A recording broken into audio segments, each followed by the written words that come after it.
Seguro que eres de esas personas que ha seguido la vida de Carrie, también de Miranda o de Charlotte, encarnadas por Sarah Jessica Parker, Cynthia Nixon o Christine Davis. Si no eres de esas personas que han seguido la vida de estas tres mujeres, tan solo te doy un título: Sexo en Nueva York. Porque nuevamente vuelven las historias de estas tres mujeres y es lo que vamos a hablar Manu Díaz y yo en este podcast, en esta jornada en World Media. Como ves, hay historias que son incombustibles y estas historias en la Gran Manzana vuelven otra vez a ti. Te damos detalles en este podcast de World Media. Y no es habitual que con Manu hable de sexo, pero hoy nos vamos a lanzar, aunque sea en otro lugar, aunque sea en Nueva York. Manu, ¿qué tal? ¿Cómo estás? Hola, ¿qué tal? Bueno, aquí tenemos la oportunidad de superar el récord de nuestro podcast más escuchado. Efectivamente, Lucía y el sexo. Es que hay que contarlo, Sí. hay que contarlo, porque a las pocas semanas de publicar Lucía y el sexo, el podcast donde hablamos de la película de protagonizada por Paz Vega, le decía, oye Manu, que está haciendo en YouTube, lo están viendo, o sea, está buscándose el podcast. A ver, no es que fuera una barbaridad, porque de repente decías, oye, que tiene 10 visitas, oye, que tiene 15, oye, que ha subido a 27. Claro, un día digo, oye, que ya tiene 70. Pero claro, luego me di cuenta que aparte del contenido, que es muy bueno, todo hay que decirlo, lo que hay detrás de todo esto es que al contener la palabra sexo, creo que era lo más que buscaban algunos y se encontraban con que estábamos hablando de la película Lucía y el sexo, no que fueran a ver una película de sexo. Pues ahora vamos a tener a muchos neoyorquinos buscando cariño. Efectivamente. Bueno, para quien quiera escuchar ese podcast de Lucía y el sexo, de la película de Julio Medem y, como decía, Paz Vega, es el capítulo 16. Lo tenemos también aquí en las plataformas donde estás escuchando este podcast, o en la página web también. Vas buscando hasta llegar al 16 y ahí Manu cuenta cosillas de la película que está muy chulo, lo recuerdo perfectamente, pero bueno, vamos a no confundir, no vamos a hablar de sexo a lo mejor como quien lo estaba buscando en su día, vamos a dejarlo así, y vamos a hablar de más sexo, pero más sexo en Nueva York y de la serie, la película, de estas cuatro mujeres que al final, si no me equivoco Manu, se han quedado en tres, ¿no? Bueno, de momento se han quedado en tres, pero bueno, eso yo creo que es adelantar Acontecimiento. acontecimientos. Vamos primero a hablar de otras cosas y después Vale. ya entramos ya entramos en el barro después. Venga, pues vamos al origen de Sexo en Nueva York y cuéntanos un poco qué hay detrás de toda esta historia que también pues tuvo muchos seguidores, muchas seguidoras y creo que siguen teniéndola. Efectivamente, bueno, hay que decir que estamos, y lo hemos hablado también en los podcasts, de la importancia creciente que está teniendo las plataformas y ese nuevo concepto de televisión, de ficción televisiva que estamos experimentando en los últimos, que venimos experimentando en los últimos años. Se ha cambiado por completo. Ya el ver la televisión, que ya no es la televisión, son los dispositivos, como el hermano pequeño de la gran pantalla, se acabó. Y ahora mismo casi podemos decir que la producción, la ficción televisiva es lo que representa la ficción madura, más interesante y más abierta en cuestión de temáticas dentro del área audiovisual y desde luego por encima de lo que nos ofrece el mundo cinematográfico de la gran pantalla. Y todo eso tiene sus orígenes. Estamos hablando, sobre todo en este caso, del concepto televisivo en Estados Unidos y cómo a finales de los 90 ese concepto pues adquiere este salto evolutivo y entra en una nueva etapa de la que a día de hoy todavía no hemos tocado techo. ¿Y cómo arranca eso? Arranca pues efectivamente con plataformas que todavía no eran plataformas de streaming, porque todavía el concepto de streaming digamos se quedaba muy corto para la capacidad que tenía Internet en aquel momento, pero que sí empieza a funcionar, en este caso, pues, bueno, lo que es digamos, cadenas privadas, lo que es el cable y otras alternativas de acceder a nuevos formatos de televisión. Y una de estas empresas era HBO. Y HBO se convierte en la punta de lanza de este nuevo concepto de televisión. Revolucionaría a finales de los 90, 1999, con la llegada de Los Sopranos, que se considera un poco como el titán, la serie que realmente marca ese salto evolutivo, pero Los Sopranos no llega de la nada. Los Sopranos tiene también sus antecedentes a series como El ala oeste de la Casa Blanca, por ejemplo, y sobre todo Sexo en Nueva York. Sexo en Nueva York llega un año antes de Los Sopranos y se convierte en una serie absolutamente revolucionaria a muchos niveles. Por un lado, porque las protagonistas son protagonistas femeninas que hablan de un universo femenino, que hablan de sus experiencias, que lo hacen sin pelos en la lengua, que son tremendamente críticas y ácidas con la realidad que les rodea, tanto hacia el género masculino como hacia ellas mismas, y eso era algo que nunca antes se había dado de esa manera. No se había dado que mujeres hablaran de sus experiencias sexuales en una serie de ficción y lo hicieran con esa libertad y lo hicieran tratando temas que hasta ese momento eran tabú en la pequeña pantalla. Y sobre todo, pues esa capacidad de dar una visión de la experiencia femenina, en este caso de mujeres ya por encima de la treintena, profesionales, urbanitas, de clase media alta, y que se convirtió en todo un referente. La serie arrancó pues con mucha fuerza, con este espíritu crítico, y es verdad que a medida que fue avanzando, pues fue estableciendo una serie de conceptos eh, que sería pues el propio universo de Sexo en Nueva York, y que se expandiría incluso más allá de la ficción. En la ficción, Carrie Bradshaw, que es la protagonista, es una periodista que lleva una columna donde habla de sus experiencias como mujer, y los va llevando un poco a un contexto social, cultural determinado. Eso poco a poco va derivando también un poco hacia el mundo de la moda, y no solo Carrie Bradshaw acaba convirtiéndose en un icono de la moda dentro de la serie, sino que Sarah Jessica Parker, la actriz que la interpreta, pasó a convertirse también en un icono de la moda fuera de la serie.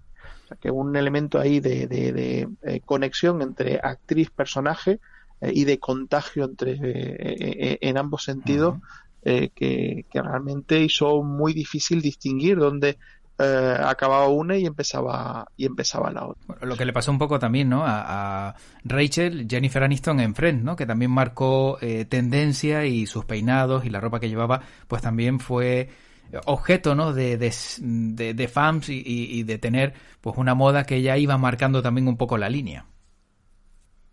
Sí, sí, lo que pasa es que sí es verdad que una vez acaba Friends es fácil distinguir quién es Jennifer Aniston y quién es Claro, Rachel.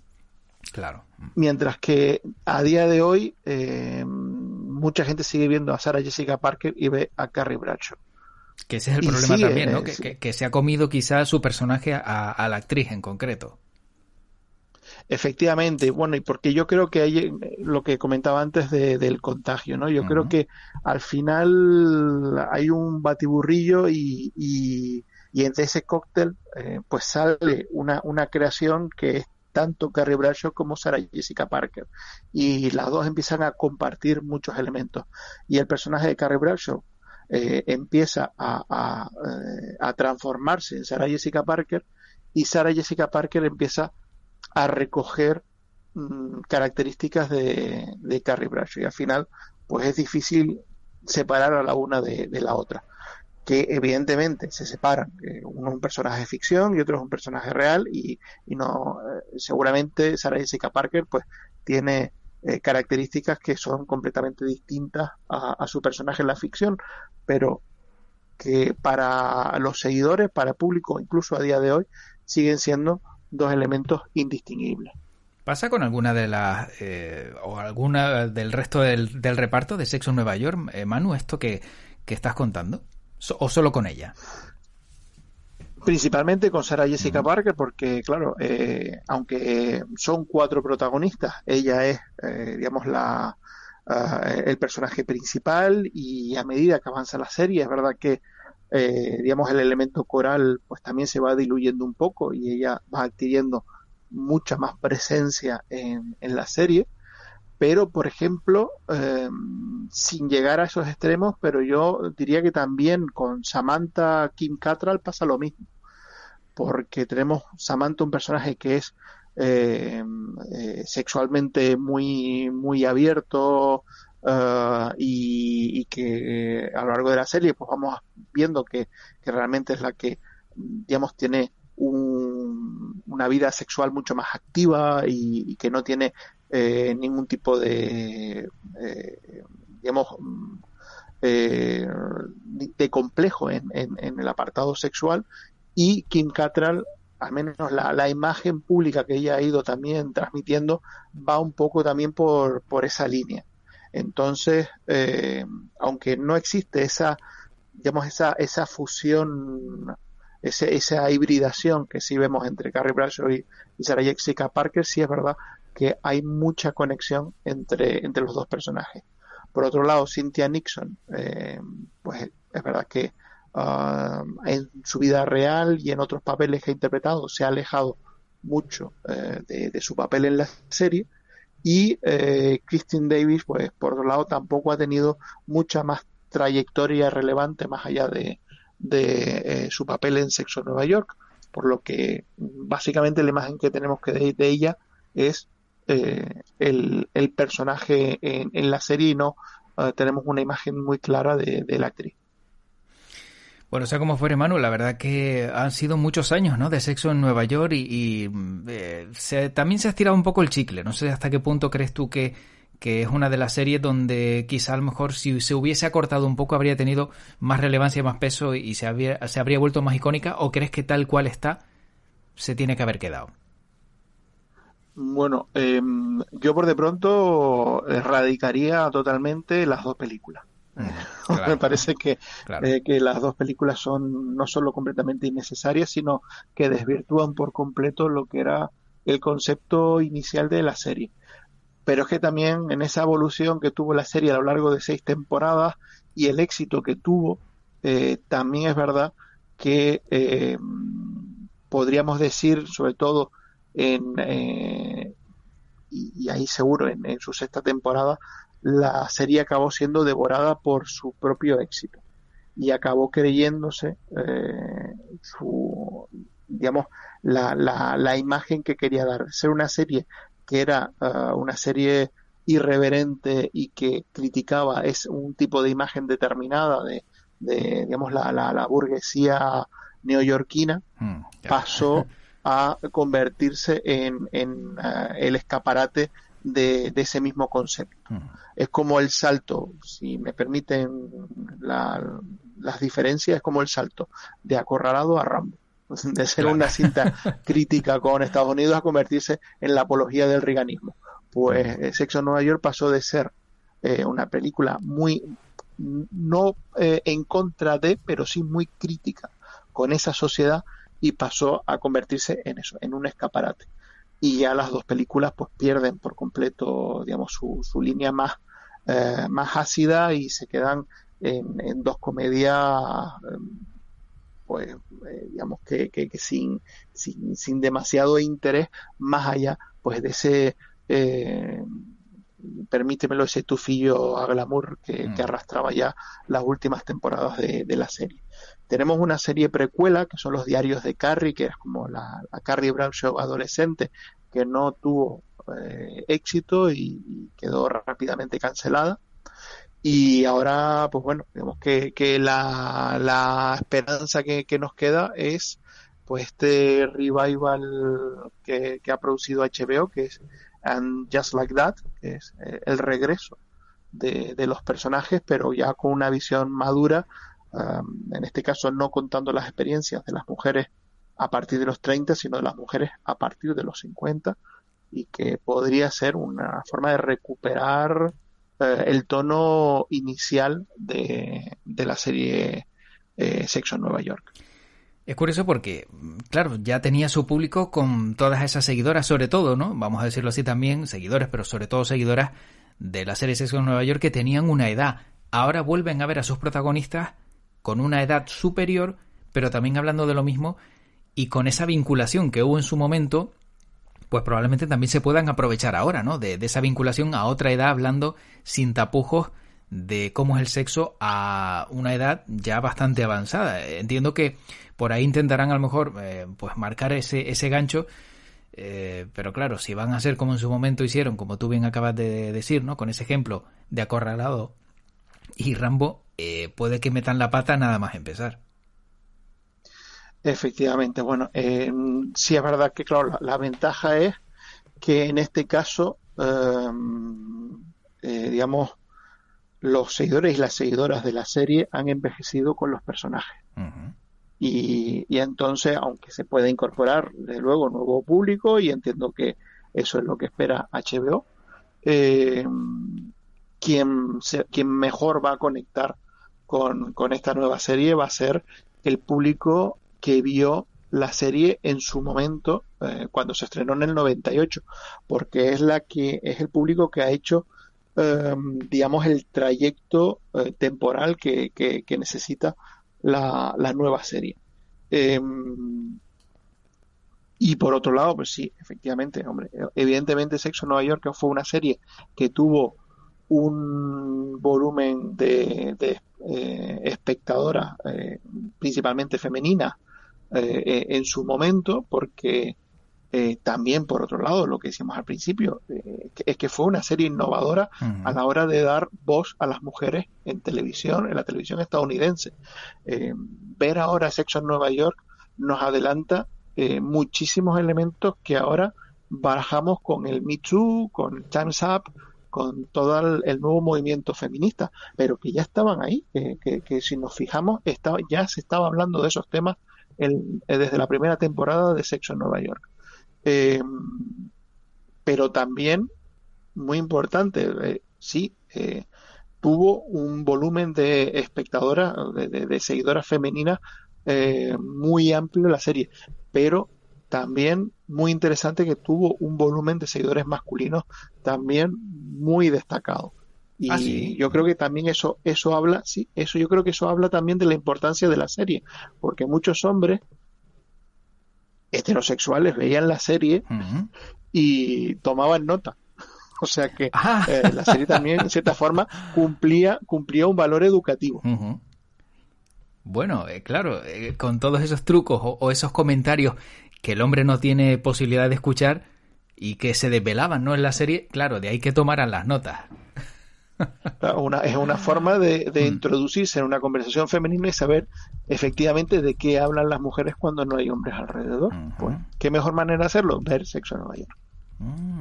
Vaya. O sea que muchos sacaron de ahí a lo mejor su forma de actuar ante una mujer y sabiendo sus respuestas, pues cómo llevar la relación o cómo interpretar lo que le estaban diciendo, ¿no? Bueno, yo quiero pensar y ser bien pensado que realmente lo utilizaron para evolucionar y mejorar como... Vale, mejor. Mejor, sí. No para ser lo que no eran, ¿no? Que a lo mejor lo que yo he dicho se ha interpretado así porque probablemente a lo mejor lo estaba pensando así. Vale. Sí. No, lo que tú dices es la película de Mel Gibson. Sí, exacto. ¿En qué piensan las mujeres, no? Efectivamente. Bien, bueno. Oye, Manu, y realmente, claro, una vez que ya lanzan esta, bueno, digamos, esta continuación, ¿no? de la serie Sexo en Nueva York, ¿le auguras algo de futuro? Desde tu punto de vista. A mí me gustaría que sí. A mí me gustaría que la serie funcionara, pero claro, estamos hablando, ya ahí estamos hablando, pues hablando de la hipótesis. Si realmente esa serie funciona en los parámetros que estamos hablando, sí me gustaría que tuviera evolución, me gustaría que pudieran recuperar el personaje de Samantha, que pudiera volver Kim Cattrall, porque eh, a ver, la serie son 4 personajes y son 4 personajes complementarios. La falta de una descompensa al resto. Y Samantha es un personaje muy especial dentro de Sexo en Nueva York. Y después ya a nivel personal es mi personaje favorito. Pero bueno, en cualquier caso, sí creo que es un personaje que su ausencia afecta a los otros 3. Pero bueno, estamos en un momento también de revival, de donde están, digamos, elementos de nostalgia están funcionando y se están recuperando títulos del pasado. Pues yo creo que Sexo en Nueva York, en este momento, en esta realidad, con todas los debates que tenemos hoy en día sobre la mesa, recuperarla sería una serie importante. Claro, ya luego ya una vez que pasen unos años sería muy difícil que hicieran algo más, ¿no? Porque, hombre, Sexo a los 70 lo hay, pero a lo mejor no da tanto juego como a los 30 y a los 50, ¿no? Yo creo que ya esto podría ser quizá el final de esta saga, salvo que le den una pensada y hay alguna cosilla más que se puedan inventar, porque ya sabemos que, bueno, que cuando quieren estirar, estiran lo habido y por haber de algo que a lo mejor ya no se le puede sacar más punta. Bueno, si Stallone sigue haciendo películas de Rambo y seguimos con la comparativa. Me estás desmontando todos los argumentos hoy, Manu. La verdad es que hoy me lo estás tumbando todo. Y encima el pobre Stallone está diciendo, ¿y por qué yo siempre el ejemplo, no? Con la boca cambada. Bueno. No, pero porque es verdad, porque claro. porque establecemos una serie de patrones y que se están derrumbando en torno a la masculinidad y por qué un hombre de 70 y pico años no puede ser un héroe de acción. Pues ahí tienes a esta, ¿no? Y por qué una mujer con 70 años no puede tener una vida sexual satisfactoria. Pues ahí tenemos Sexo en Nueva York. Y seguramente lo encontraremos, ¿no, Manu? ¿Confías en ello? Yo espero que sí, y si no es Sexo en Nueva York, habrá que inventar la serie que lo haga. También. Pero yo creo que también es otro tabú que tenemos en la sociedad, y si Sexo en Nueva York rompió tabú hablando de las experiencias sexuales de las mujeres de 30, yo creo que nuestra sociedad también tiene que estar preparada para hablar de las experiencias sexuales de la tercera edad. Pues me parece estupendo lo que acabas de decir porque es verdad, porque hay cosas que hasta que no llega una serie, hasta que no llega un programa de algo, hasta que no llega alguien que rompe esa barrera de hielo, se mantienen en el olvido, se mantienen ocultas y es verdad que vamos, que hay que salir adelante y dejar atrás todos esos miedos, que algunos los tendrán, y también, pues bueno, el ser tan conservador con temas tan importantes que afectan a la salud de todos, porque al final la salud sexual también nos afecta a todos y nos afectará en un futuro. Eso es indudable. Efectivamente. Y después también, pues por conectar con otro podcast reciente, siempre podemos escoger la pastilla azul. También, es verdad. Siempre podemos coger la pastilla azul y quedarnos donde estábamos y no entrar en ningún mundo nuevo, ¿no, Manu? Sí. O la pastilla azul resulta que sirve para entrar en mundos nuevos. Cuidado, ¿verdad? Porque al ser azul, según dicen por ahí, una pastilla azul que te abre un nuevo mundo y te vuelve un poco más fuerte, vamos a decirlo así, tipo Stallone en el caso de los hombres. O sea que vamos, efectivamente. Vamos a dejarlo porque creo que nos vamos a liar y al final esto sí va a ser catalogado como un podcast de los que buscan algunos solo con la palabra sexo y no nada más. Oye, Manu, no sé si quieres aportar algo más de este podcast en el día de hoy y de estas mujeres que al final pues han conseguido crear tendencia y han marcado un antes y un después también, ¿no? En en la forma de hablar de sexo, y más también, ojo, que se me ha olvidado, en un país donde es tremendamente tabú, ¿no? Todo lo que gira en torno al sexo son muy puritanos, sobre todo, ¿no? Ese entorno rural de Estados Unidos, pero que al final, al ser una serie, vamos a decirlo así también, planetaria, pues sirvió para que a todo el mundo le llegara el mensaje. Sí, en ese sentido sí, y recordar, pues bueno, que la misma sociedad que a finales de los 90 estaba disfrutando de sexo en Nueva York, un par de añitos después, en 2001, se puso el grito en el cielo porque se veía el pezón de una mujer negra en televisión. O sea que vivimos en esas contradicciones. Ah, me estás hablando de, si no me equivoco, el halftime de la Super Bowl con Janet Jackson y Justin Timberlake. Efectivamente, vale. Eso fue en 2001 y eso es un momento en el que Sexo en Nueva York estaba en tercera temporada. Fíjate. Sale un pezón de una mujer negra en pantalla y eso provoca que todos los programas en directo se les incorpore un retardo de varios segundos por si vuelve a salir algún otro pezón, alguien le dé al freno y pare la emisión. Y puedan quitarlo, sí. Tremendo. O sea, vamos, riguroso directo se acabó con esa imagen de ese concierto, que al final hay que decir que también era un pezón, pero no era un pezón que se viera al completo, si no me equivoco, creo que hasta tenía como una estrella, ¿no? Justo en el propio pezón, creo recordar. Sí, tenía como una decoración, sí, pero...